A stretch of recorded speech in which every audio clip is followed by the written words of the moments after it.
103,4 DFM, Radio Musik Asli Indonesia. DFM Mania kembali lagi di talk show Inspirasi dan Mandiri, sesi ngopi sehat, ngobrol psikologi dan kesehatan. Dan saat ini kita sudah terhubung by Zoom meeting bersama dengan narasumber kita, Mas Fahdi Amanta, MPSI, Psikolog Humanika Consulting. Kita sapa dulu deh. Assalamualaikum pagi Mas Fahdi. Waalaikumsalam pagi, Mbak. Iya. Apa kabar, Gimana Mas? kabarnya nih? Oh, baik. Sama. Gimana Mbak kabarnya? Wah, saya juga baik nih. Kita di studio semuanya baik ya. Mas Fahdi Alhamdulillah. posisinya lagi di mana nih, Mas? Lagi di rumah ini, lagi WFH saat ini. Oke, lagi WFH ya. DFM Mania juga yang punya Ya. pertanyaan nanti seputar tema kita pagi ini, membangun motivasi kerja, bisa langsung kirimkan ke WhatsApp kita ke nomor 0811991034. Oke, Mas Fahdi, kita langsung ke pertanyaannya aja. Mungkin pertama-tama boleh dijelaskan dulu nih, Mas. Apa aja sih hal-hal yang menginspirasi kita untuk sukses setiap harinya? Nah, itu dia. Silakan, Mas. Oke, baik. Terima kasih. Oke. Saya langsung aja. Jadi ini menarik sih sebenarnya untuk pagi ini ya, teman-teman semua, pendengar radio. Saat ini kita akan bahas tentang motivasi kerja. Jadi itu ada banyak banget. Nah, sesuai dari pertanyaan, apa sih inspirasi kita untuk sukses setiap hari? Nah, saat ini kalau di dalam pekerjaan itu pasti banyak tantangan kerja, ngalamin hari yang buruk atau tiba-tiba mood-nya lagi bagus, tiba-tiba siangnya atau sorenya beda atau nggak mood gitu. Nah, sebenarnya untuk kita bisa memberikan kesuksesan setiap hari, inspirasinya apa sih? Jadi kita bisa cari sosok idola di kantor. Sosok idola itu maksudnya gini ya, kita bisa cari teman-teman yang mungkin lebih memberikan hal positif ke kita, gitu.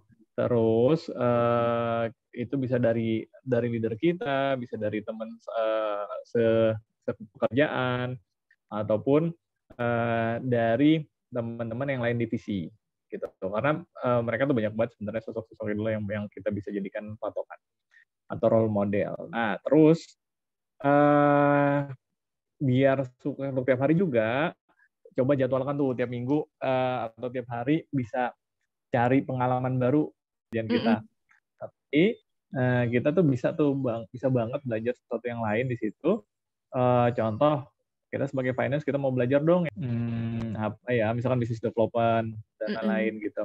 Nah, hal itu nggak apa-apa banget karena sebenarnya dalam perusahaan atau dalam pekerjaan, kalau kita komunikasi dengan yang lain itu boleh banget sebenarnya. Jadi nggak dilarang sih sebenarnya, dan di peraturan tuh nggak ada larangan untuk itu, kita belajar sama diri yang lain.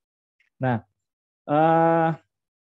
dan satu hal lagi yang penting banget untuk sukses setiap hari adalah kata-kata motivasi gitu. Jadi ketika berangkat kerja, coba untuk bilang sama diri sendiri, oke, hari ini akan jadi hal yang baik, akan jadi hari yang baik buat saya gitu. Atau enggak, hari ini pasti nanti saya dapat sesuatu yang menyenangkan gitu.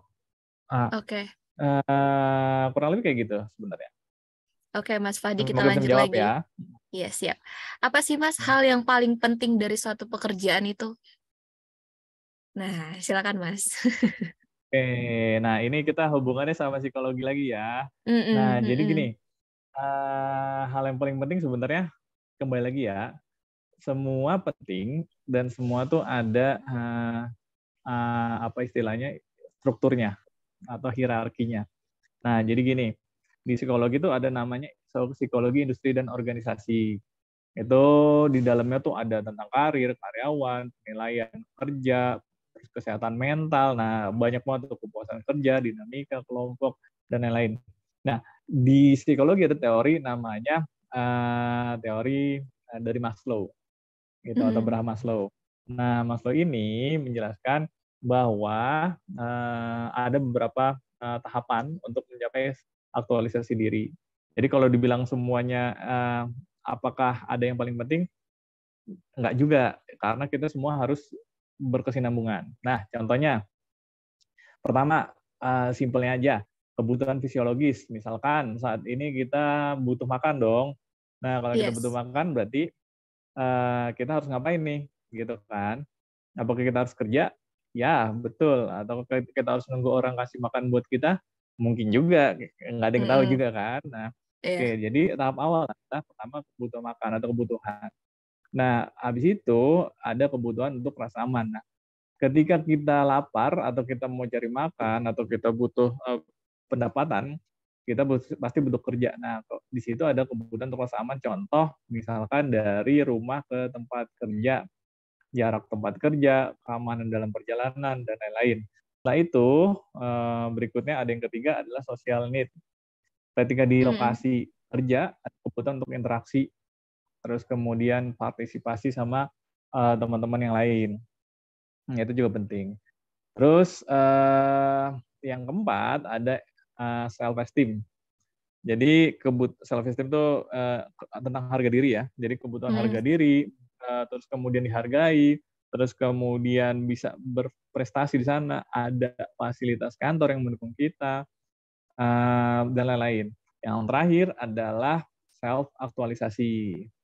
Nah, aktualisasi diri ini ketika kita semua udah dapet kebutuhan tersebut, kita bisa mengembangkan diri dan itu jadi sukses kalau misalnya kita bisa mengembangkan itu semua dari aktualisasi kita bisa jadi sukses, kita bisa jadi mengembangkan diri kita bisa share ilmu dan lain-lain gitu. Jadi kalau dibilang yang paling penting dari psikologi tentang pekerjaan Mm-mm. harus melewati 5 tadi gitu. Oke, siap. Itu dia Oke. Bang Ilham ya. Oke nih Ya. Mas Fadi, ini juga saya mau menanyakan nih, kira-kira seberapa bahagiakah kita nih, ukuran bahagianya yang bagaimana nih Mas? Nah, ini dia. Ukuran bahagia itu kan sebenarnya beda-beda ya setiap orang ya. Kalau misalnya kita Heeh. kasih angka 1 sampai 10 ke Mm-mm. orang lain, kita tanya ke teman kita, seberapa bahagia sih kalau dikasih range 1 sampai 10? Wah, ada yang 5, ada yang 6, 7, 8, 9, 10, beda-beda. Nah, sebenarnya ukuran bahagia kita kembali lagi adalah pertama kesehatan mental. Itu yang paling penting. Gitu ya. Kesehatan mental di dalam pekerjaan, ketika kita mencintai pekerjaan, kesehatan mental itu berhubungan sama apakah kita kerja itu merasa terpaksa atau kerja kita itu merasa ya memang karena nggak ada kerjaan lain. Ditambah lagi gimana cara leadership di pimpinan kita, gimana cara untuk mengembangkan karir juga dan lain-lain. Nah, kalau mau tanya skala kebahagiaan yang tinggi pada diri kita atau karyawan, cek aja budaya kerjanya seperti apa di sana. Nah, budaya kerja tuh kayak gini. Misalkan tiap pagi ada apel pagi atau ada meeting pagi atau daily meeting sebutannya. Daily meeting itu buat apa sih? Jadi kita untuk tahu pekerjaan kita sudah sampai mana, terus kemudian di situ juga kita bisa saling sapa atau kita ada kekurangan atau ada kesulitan akan dibantu sama tim. Itu daily meeting penting juga. Terus kemudian budaya kerja yang kayak gimana lagi? Misalkan adanya komunikasi 2 arah antara atasan sama bawahan dan itu komunikasinya intens kayak gitu. Terus misalkan budaya kerja yang lainnya apa? Misalkan ya contoh kita bisa hybrid untuk kerjanya, hybrid itu WFH WFO gitu. Apakah itu dibolehkan? Nah, itu sebenarnya pengaruh semua. Jadi kalau mau lihat intinya kesimpulannya kalau misalkan kita mau tahu seberapa bahagiakah kita dalam pekerjaan, lihat aja dari kesehatan mentalnya. Nah, itu kurang lebih. Gitu, Oke, Mas. berarti dari Ram. kesehatan mental dulu ya. Berarti secara nggak langsung Iya, itu betul. kita harus juga mengenali sisi budayanya dulu, budaya sistem kerjanya seperti apa gitu ya Mas. Betul, betul.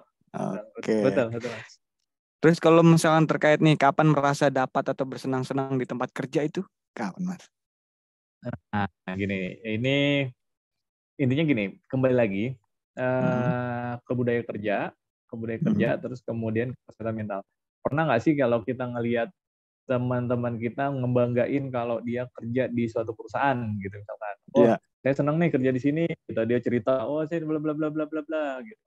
Nah Mm-mm. sebenarnya dari situ kita udah tahu bahwa dia senang di kerja itu karena sesuatu hal yang mendukung dia untuk bisa berkembang atau mendukung dari materinya, kesejahteraannya dan lain-lain. Nah, kalau dia udah seperti itu, pasti dia bahagia di tempat kerja. Intinya siapapun yang kalau merasa senang di tempat kerja, kerjanya itu nggak pakai perhitungan biasanya. Jadi dia ya ngerasa kayak hobi aja. Gitu. Kurang lebih kayak gitu, Mas.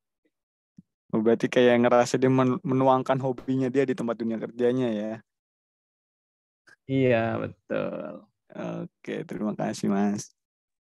Oke, Ya, Mas Fadi, kalau Oke. ngomongin bagian nilai perusahaan itu, bagian nilai perusahaan yang mana sih, Mas, yang harus dikuasai oleh kita? Oke. Silakan, Mas. Nah, oke, terima kasih, Mbak. Jadi, perusahaan itu sebenarnya punya nilai-nilai atau punya value, atau bahasa Inggrisnya value ya. Jadi, nilai-nilai perusahaan itu berangkatnya dari visi dan misi, gitu. Nah, kalau kita udah tahu nilai-nilai perusahaan, itu nanti akan berkembang ke budaya kerjanya juga. Contoh ya, misalkan ada salah satu perusahaan, kita sebut aja perusahaan A, dia menjelaskan nilai perusahaannya adalah keintegritas atau kejujuran, gitu. Nah, dari situ semua kita bisa dapat pengalaman baru tentang kejujuran, gitu. Misalkan kita seorang sales atau business development, terus kemudian kita diberikan tugas dari kantor untuk approach atau pendekatan ke klien, gitu. Nah, tapi karena ada nilai integritas tentang kejujuran, bahwa pekerjaan tentang menawarkan produk dari perusahaan itu adalah produk yang tidak boleh dijadikan produk sendiri, atau kita istilahnya melakukan kecurangan. Misalkan kita jualan sabun nih dari perusahaan. Kita jualan sabun, terus kemudian kita bilang ini sabunnya punya sendiri nih, atau enggak ini sabunnya murah kok, dari perusahaan segini, dari saya segini deh, lebih murah lagi, misalnya kayak gitu. Nah, nilai-nilai itu kalau misalkan udah ditetapkan sama perusahaan tentang integritas, terus kemudian kita menyepelekan itu, terus membuat itu jadi sesuatu yang tidak baik, itu yang kita nggak dapat nantinya. Makanya sebenarnya perusahaan tuh punya nilai-nilai tertentu dan itu beda-beda. Ada yang integritas, ada yang kedisiplinan, ada yang mendukung tentang humanisme, tentang melayani, ada perusahaan yang tentang nilainya tentang servis dan lain-lain. Banyak banget kok. Nah, secara nggak langsung kalau kita masuk ke suatu perusahaan yang punya nilai-nilai tertentu, kita pasti ke bawah nantinya. Nah, kalau misalkan ditanya nilai perusahaan mana sih yang harus dikuasai menurut kita, tergantung. Kalau perusahaannya apa dulu, biasanya kita akan ikut ke perusahaan tersebut tentang nilai-nilainya. Kurang lebih kayak gitu, Mbak. Oke, sip Mas Fahdi. Berarti dia sebenarnya berangkat dari visi misi perusahaan itu ya, ada yang menjunjung kejujuran, ada yang menjunjung kedisiplinan, pelayanan dan servis, dan sebagainya. Iya. Oke, DV Mania dan Mas Iya, Fahdi, kita break betul. sebentar ya Mas ya. Buat DV Mania yang masih punya pertanyaan seputar tema Oke, kita Mbak. pagi Baik. ini, membangun motivasi kerja, bisa langsung kirimkan ke WhatsApp kita ke nomor 0811 99 10 34. Nah, Mas Fahdi, tadi kita udah bahas nih tentang hal-hal apa yang membuat kita senang dalam pekerjaan, terus nilai-nilai apa yang harus kita kuasai. Terus ini untuk pertanyaan berikutnya tentang frustasi dalam kerja. Nah, kira-kira Mas, kapan sih atau apa sih yang membuat kita itu bisa frustasi dalam kerja? Nah, silakan Mas. Oke, terima kasih Mbak. Nah, ini sebenarnya hal yang penting. Ketika frustasi dalam tempat kerja atau kita stres lah ya, ataupun kita istilahnya burnout atau kita udah ngerasa wah udah banyak banget masalah dan nggak bisa melimpahkannya kemanapun. Nah, banyak faktor yang membuat kita frustasi sebenarnya atau kita stres di tempat kerja. Antara lain, kita bahas dulu ya. Silakan Mas. Mungkin ada pekerjaan, terus kemungkinan ada tentang job desk yang nggak sesuai dengan pekerjaan kita. Misalkan kita sebenarnya kita bukan seorang finance atau accounting, tapi kita disuruh untuk belajar itu, bisa juga kayak gitu. Atau ada juga lingkungan kerja yang toksik. Nah, itu tuh banyak tuh lingkungan kerja toksik. Jadi di tempat lingkungan kerja kita ada banyak banget orang-orang yang sering ngomongin orang lain, mungkin kayak gitu ya. Terus ada juga yang sering memberikan pengaruh tidak baik kepada kita atau pengaruh buruk. Misalkan kita disuruh ikut ke ke suatu tempat yang misalkan untuk ada minuman atau minuman keras dan lain-lain gitu. Banyak banget teman-teman kayak gitu biasanya. Terus yang terakhir, yang paling penting nih, tentang stres dan frustasi. Paling sering jadi polling sebetulnya. Jadi alasan orang lain. Atau orang lain mau resign pasti alasan itu kebanyakan besar. Yaitu adalah bos. Nah, jadi biasanya tempat kerja gitu kalau bosnya nggak enak atau atasannya nggak enak, langsung deh, aku resign aja deh gitu. Aku nggak mau di sini gitu. Misalkan udah deh cari tempat lain, ada besok resign Senin gitu. Itu banyak banget tuh kayak gitu.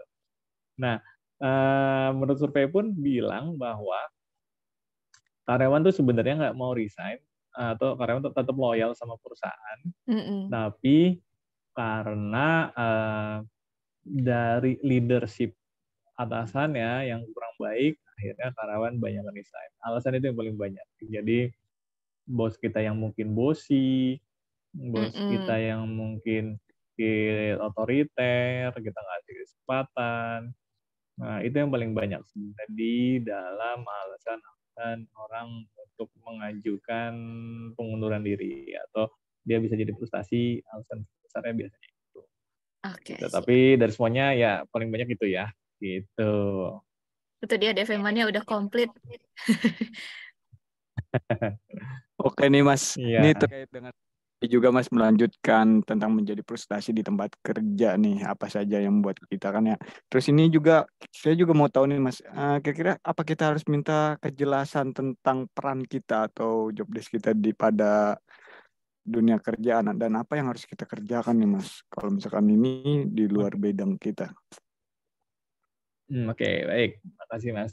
Nah, jadi gini, DFM ya. Dalam budaya kerja yang baik itu setiap karyawan harus tahu dan paham tentang apa yang sebenarnya sedang mereka lakukan. Nah, apa tujuan mereka dan mengapa mereka harus melaksanakan semua itu gitu. Nah,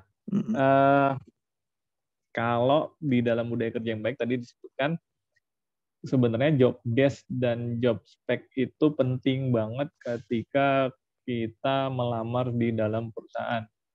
Nah, contoh misalkan kita lagi apply nih atau kita lagi melamar ke salah satu stasiun radio misalkan gitu ya, ke DFM misalkan. Kita ngelamar DFM, job spec-nya atau persyaratannya itu harus komunikatif misalkan, harus kreatif gitu misalkan, atau harus mengerti tentang musik misalkan kayak gitu. Nah, tapi ternyata kita sendiri nggak ngerti kayak gituan gitu ya. Tapi kita mau coba, udahlah coba aja dulu gitu. Yang penting dapat kerja gitu. Nah, ada yang kayak gitu. Dan ketika masuk kantor atau masuk pekerjaan, ternyata dia ada kedua hal sih. Bisa belajar ilmu baru tersebut atau dia akhirnya nggak sesuai passion nih gitu, akhirnya dia dalam pikirannya akhirnya dia resign lagi atau mengundurkan diri lagi gitu.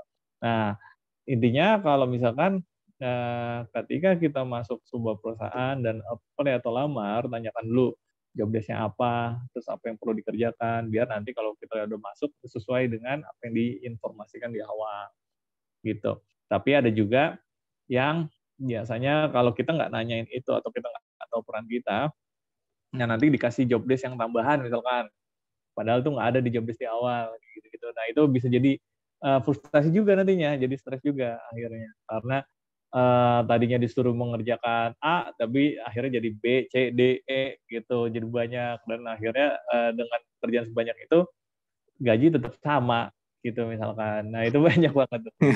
Jadi ya harus inilah, harus spesifik dan kritis kalau ngomong ke si perusahaan atau lamar, ataupun kita mau melakukan lamaran ke suatu pekerjaan gitu. Oke. Mungkin bisa jawab Berarti ya. iya. Berarti pada intinya kita harus minta kejelasan dulu di awal ya. Kita nantinya, biar tidak Ya, nantinya betul. kalau misalnya kita udah berjalanan waktu nggak keteteran. Job desk ini, job desk itu ntar di luar job desk kita suruh garap juga gitu Mas. Oke Mas, terima kasih atas penjelasan Mas. Iya betul. Oke Mas Fahdi, ini kalau ngomongin tentang lingkungan kerja yang baik pastinya nggak bisa dari satu pihak, harus dua arah, dari karyawan atau juga dari perusahaan, pastinya harus berjalan sejalan. Kira-kira apa sih Mas sarana atau prasarana yang seharusnya disediakan oleh perusahaan untuk menunjang terciptanya lingkungan kerja yang baik? Oke, baik, makasih ya. Jadi gini, sarana dan prasarana itu paling penting sebenarnya ada di perusahaan juga, walaupun itu dianggapnya pendukung sebenarnya kalau menurut sebagian orang. Oke, ketika nggak ada sarana dan prasarana itu, kita ngerasa yang tadi kembali lagi kita tuh tentang teori psikologi yang Abraham Maslow, misalkan kita datang ke kantor tapi kantornya parkirannya tidak mendukung, misalkan kita parkirannya di parkiran liar. Nah, ketika lagi kerja, aduh motor saya gimana ya, nanti hilang aja kan gitu. Aduh gimana ya, kepikiran tuh, jadinya nggak fokus untuk bekerja. Itu satu. Atau ketika datang ke pekerjaan atau ke tempat kerja, terus ternyata nggak ada tempat makan gitu, atau nggak ada pantry gitu ya, atau nggak, sulit untuk cari tempat makan.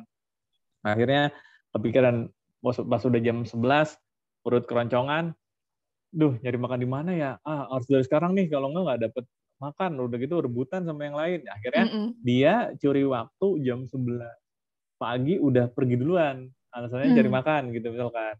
Masuk akal sih, kan akhirnya pekerjaannya ditinggalkan 1 jam, harusnya bisa sampai jam 12, tapi jam 11 udah pergi duluan untuk cari makan. Nah, hal-hal yang itu sebenarnya jadi menghambat si perusahaan atau menghambat si karyawan untuk berkembang atau bekerja. Jadi yang idealnya sih sebenarnya sarana dan prasarana itu yang disediakan sama perusahaan tuh ada banyak. Salah satunya parkiran. Parkiran mendukung. Terus kemudian pantry atau tempat makan atau food court minimal gitu. Terus kemudian ada lagi smoking room misalkan. Karena smoking room ini penting nih. Misalkan kalau yang cowok-cowok udah jam kerja, udah 3 jam kerja atau 4 jam kerja, terus kemudian, duh asem nih mulut gitu biasanya. Akhirnya mereka ngerokok dulu keluar. Gitu. Nah, itu ada yang senyum-senyum tuh Mas. Nah, tapi smoking room-nya usahakan nggak jauh dari tempat kerja dan harus jauh dari dari asap yang bisa masuk ke dalam tempat kerja gitu maksudnya. Jadi kan nggak semua orang suka dengan bau asap rokok ya, apalagi yang cewek-cewek biasanya. Nah, jadi itu harus disediakan kayak gitu. Dan salah satu lagi yang paling penting adalah musola. Itu boleh juga. Nah, musola ini sebaiknya juga ditaruh di tempat kerja kita gitu. Kalau misalkan nggak ada musola, mungkin agak ribet ya, harus nyari dulu keluar, butuh effort, butuh usaha, dan itu akan wasting time malah, buang waktu nantinya gitu. Kurang lebih kayak gitu, Mbak. Oke, Mas, ini juga tadi terkait dengan hal-hal yang bikin frustasi atau bahkan bikin karyawan itu sampai mau resign. Tadi yang paling banyak itu tentang masalah sama atasan.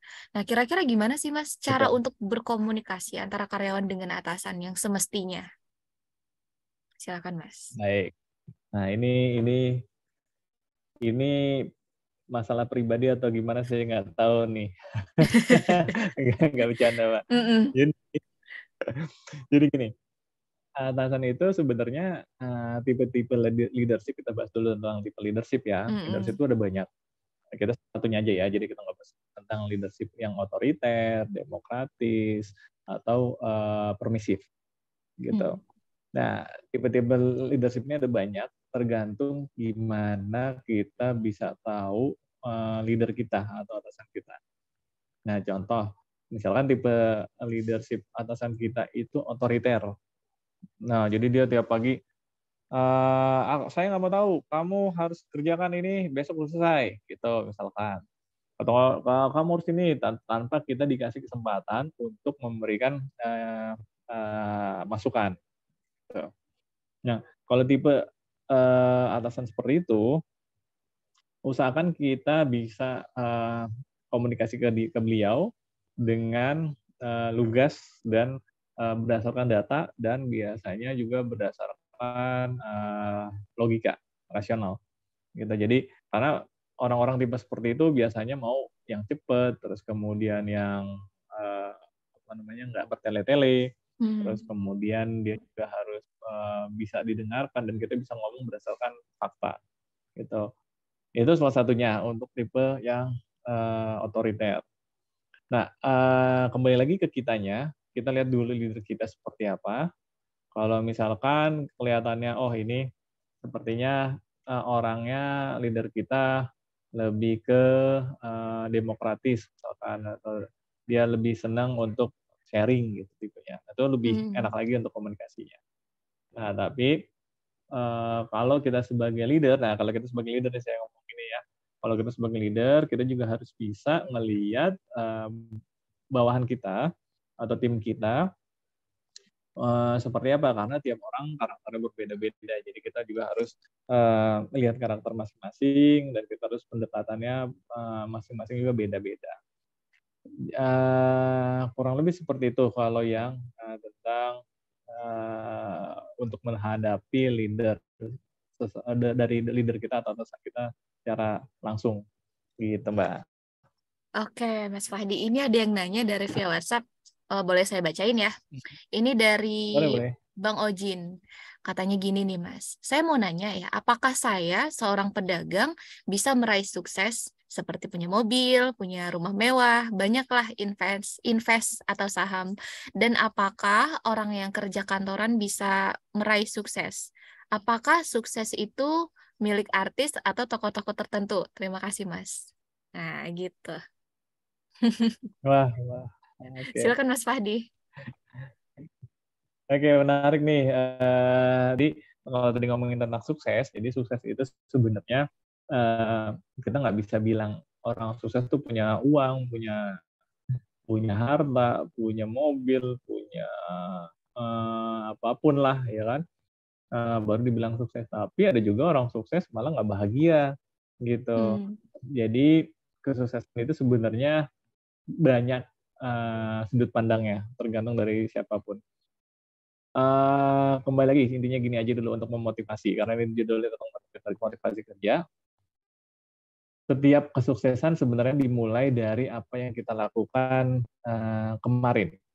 Gitu. Kalau kita kemarin kita melakukan sesuatu yang baik, nah insya Allah di hari ini akan baik gitu. Dan untuk hari ini kita kerjakan sesuatu yang baik juga dan punya visi misi ke depan, dan terus akan nanti besoknya semoga juga akan jadi sesuatu yang baik juga. Nah, dari semua tentang kesuksesan sebenarnya intinya satu, yaitu adalah konsisten. Gitu. Ada cerita tentang orang yang pintar sama orang yang rajin, gitu ya. Mungkin pernah dengar juga orang rajin itu bisa mengerjakan pekerjaan atau bisa mengerjakan tugas itu ada orang pintar bisa mengerjakan tugas dan pekerjaan tuh bagus banget. Tapi kalau orang yang rajin mungkin dia nggak pintar tapi biasa aja, tapi karena dia rajin levelnya sama orang ini, sama orang yang tadi yang pintar. Intinya kita harus konsisten, itu dulu. Poinnya itu dulu, oke? Oke, siap. Oke, terima kasih. Itu dia tadi penjelasannya Bang Ojin ya dari Mas Fahdi. Ini juga sebelum kita mengakhiri nih Mas, ada acara ini nggak kerasa udah mau masuk jam 10. Ini Oke, oke. boleh minta tips-tips positifnya nih Mas terkait tema kita pagi ini membangun motivasi kerja untuk masyarakat dan khususnya untuk DV Mania. Silakan Mas. Oke. Nah, jadi gini, tips positifnya adalah pertama lakukan ketika keluar rumah atau bangun pagi, kasih kata-kata positif atau kita sebutan di psikologi namanya afirmasi positif. Nah, ketika bangun, usahakan kalau yang Islam bisa menggunakan alhamdulillah gitu ya. Terus kemudian setelah ngomong alhamdulillah, bisa ngomong ke diri sendiri bahwa hari ini saya akan sukses sampai saya bahagia gitu. Simple sih, banyak yang nggak percaya, tapi itulah namanya kekuatan pikiran sebenarnya gitu. Jadi ketika melakukan pekerjaan itu ketika bangun dan ketika melakukan pekerjaan usahakan berdoa dan pastikan dalam pikiran ini akan sukses gitu. Itu aja, simple itu aja. Lakukan itu dulu sebelum melakukan hal yang berat gitu. Semoga bisa memberikan inspirasi ya. Amin. Terima kasih Mas. Oh, tipsnya ternyata cukup simpel juga ya. Oke, DV, jadi mulai besok sebelum kerja, bangun tidur, ucapan alhamdulillah, terus kata-kata magic words, Positif, kata-kata untuk magic words, membangun, betul. iya, kata-kata positif untuk membangun hari-hari. Ya namanya kan kita startnya dari awal bangun tidur ya, Bang Ilham. Jadi dari awal udah harus dibangun tuh semangat bahagianya. Oke, Mas Fahdi, tadi ada yang menarik juga dari pertanyaannya Bang Ojin. Ini mungkin lebih ke privilege kali ya, maksud pertanyaannya. Apakah cuma orang-orang yang berduit yang bisa sukses? Mungkin next episode kita bisa bahas, Mas, tentang privilege seseorang. Ya, Mas ya? boleh Kak. Betul itu menarik soalnya. Oke. Ya Mas Fahdi karena juga waktunya udah mendekati jam 10, itu artinya untuk sesi ngopi sehat ini sampai di sini dulu ya Mas. Terima kasih banyak buat Mas Fahdi Amantah, Baik, terima MSI, kasih. Psikolog Humanika Ya. Consulting ya Mas ya, untuk waktunya sudah sharing bareng Nurul, Bang Ilham dan juga DV Mania. Oke, thank you Mas. Baik, terima kasih juga. Selamat Oke, beraktivitas sama-sama. kembali. Terima kasih. Terima kasih banyak juga buat DV Sama-sama. Mania. Terima kasih. Buat DFM-nya yang mungkin Ya. ketinggalan tadi talk show-nya, bisa dicek di YouTube kita di 103,4 DFM. Jangan lupa untuk di-subscribe, like, comment, and share juga. Kalau gitu kita yang bertugas pamit. Wassalamualaikum warahmatullahi wabarakatuh.